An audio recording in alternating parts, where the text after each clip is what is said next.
Доктор Мехмедовиќ, каква е ситуацијата во Македонија со COVID-19? Бројките од Институтот за јавно здравје говорат дека има зголемување на заболени со корона. Што понатаму, дали пикот ни е во септември? Дел од епидемиолозите алармираат дека токму тогаш ќе биде пикот на болеста. Да, голема е веројатноста дека во есенските месеци не очекува навистина наплив на позитивни пациенти кои што ќе бидат не само на COVID-19, односно на SARS-CoV-2, туку и позитивни пациенти на грип, односно на инфлуенца. Тоа е таа сезона која што очекуваме да биде проблематична, меѓутоа сега во текот на летните месеци не очекуваме да имаме навистина голем наплив на пациенти.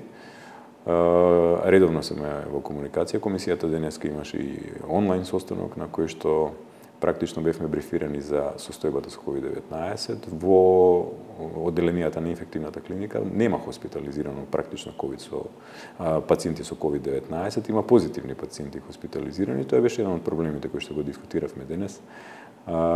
Позитивните пациенти практично може да се третираат во изолирани делови на клиниките каде што веќе се диагностицирани како позитивни. Секако доколку има пациенти кои што имаат развиена сериозна клиничка форма на болеста COVID-19, истите ќе бидат прифатени на инфективната клиника и таму ќе бидат третирани, но како што кажав и на почетокот, такви сега за среќа се уште немаме.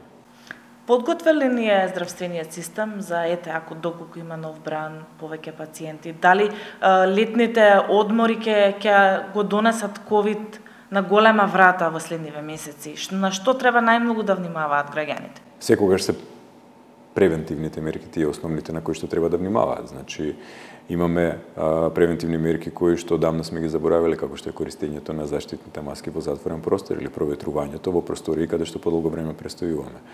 Секако оние кои што веќе имаат развиено некакви симптоми кои што наликуваат на COVID, би требало да бидат само изолирани или ако веќе не можат да бидат само изолирани, да користат заштитна маска со цел да не го пренесуваат вирусот на останатите.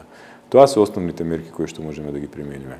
Вакцинацијата останува еден од важните елементи кои што се уште ги препорачуваме како Комисија за заразни болести и на последниот состанок кој што денеска го имавме, го реафирмиравме ставот дека оние пациенти кои што се високо критични, како што се пациентите што имаат над 65 годишна возраст или оние кои што имаат пропратно коморбидитети, дека би требало да се вакцинираат најмалку 2 пати годишно, односно би било идеално да се вакцинираат 2 пати годишно, а останатите кои што се во малку поризични групи на граѓани, како што се например здравствените работници или оние со имунокомпрометиран систем, да бидат вакцинирани најмалку еднаш во текот на годината, за да се создаде еден квалитетен имунитет и практично се помине болеста без било каква симптоматологија.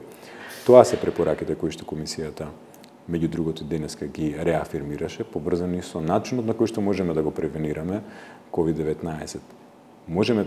Кога велиме можеме да го превенираме, треба да потсетиме уште еднаш дека еволуцијата на вирусот во текот на изминатите веќе 4 години е таква да постојано гледаме нови вируси, нови варијанти, кои што се способни да го заобиколат имунитетот кој што се создава со текот на годините или преку вакцинација или преку прележување на болеста. Меѓутоа, па за среќа гледаме и многу полесна симптоматологија кај пациентите кои што се веќе заразени. Тоа е ерата на омикрон која што ја живееме, тоа е со животот кој што ќе го имаме со вирусот и во наредните години. Вирусот е тука, нема да си отиде, треба да се навикнеме дека ќе биде присутен, меѓутоа не треба да бидеме загрижени дека тоа ќе биде налик на вирусот кој што го гледавме во почетокот на 2020 година и не очекувам дека ќе имаме затварање, ограничување на движењето или рестриктивни мерки кои што беа од еден таков карактер, како што беа во минатото. Така, каква е ситуацијата со големата кашлица исто? Јавноста бара одговори, дали треба родителите да се ги вакцинираат, децата имали зголемување на бројот на заразени? Задолжително родителите треба да ги вакцинираат своите деца, не смееме да го забораваме тоа. Редовниот календар за имунизација е согласно закон задолжителен. И родителите имаат одговорност пред се да го заштитат здравјето на собствените деца, меѓутоа и да го заштитат јавното здравје преку вакцинација на децата. По однос на големата кашлица, последниот извештај од Институтот за јавно здравје говори за 21 позитивен случај во изминатите 7 дена. Има блага тенденција на намалување на бројот на позитивни случаи. Повторно најголемиот број на случаи се во трите града каде што е прогласена епидемија, тоа се во Скопје, Куманово и во Тетово. И она што е особено позитивно од извештајот што го гледаме, дека веќе се аплицирани 64.000 дози на ДТП вакцина, така да практично останува еден многу мал дел на деца кои што треба да бидат вакцинирани со цел да достигнеме колективен имунитет или процентот од 95% аплицираност на вакцината ДТП за да ставиме крај на оваа епидемија и веројатно во наредните години да заборавиме на големата кашлица, ако се уште нели бидеме одговорни и ги вакцинираме децата согласно календарот кога е време да ја примат соодветната вакцина. И за крај би ве прашала исто, во Европа е евидентиран еден случај на мајмунска сипаница, треба ли да не плаши тоа, што представува таа болест? Работите се сменија од пред 2 години до сега, затоа и Светската здравствена организација излезе со препораки да се прогласи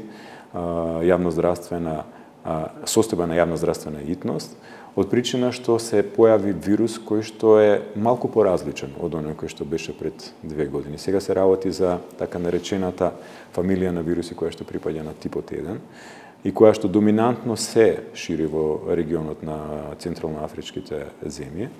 Меѓутоа, еве, првиот случај кој што е импортиран во Шведска, практично е случај кој што бил присутен во тој регион и по принцип на контакт, бидејќи оваа болест која што најчесто се пренесува по принцип на контакт кожа на кожа, бил инфициран и го донел во Шведска.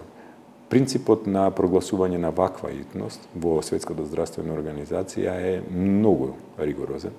Дури еден случај може да предизвика прогласување на условно кажано, ние би ја нарекле епидемија, меѓутоа они ја нарекуваат малку поинаку, како што кажат, значи тоа е состојба на јавноздравствена итност или од тој аспект можам да кажем дека земајќи во предвид дека се работи за вирус кој што е многу полесно пренослив, во Африка веќе се регистрирани околу 14.000 случаи, 450 смртни случаи се регистрирани во Демократската република Конго, од кои што најголемиот број се деца, само укажува на тоа колку полесно оваа фамилија на вирусиот типот 1, или поточно да дефинирам, тоа е типот 1b, се шири помеѓу популацијата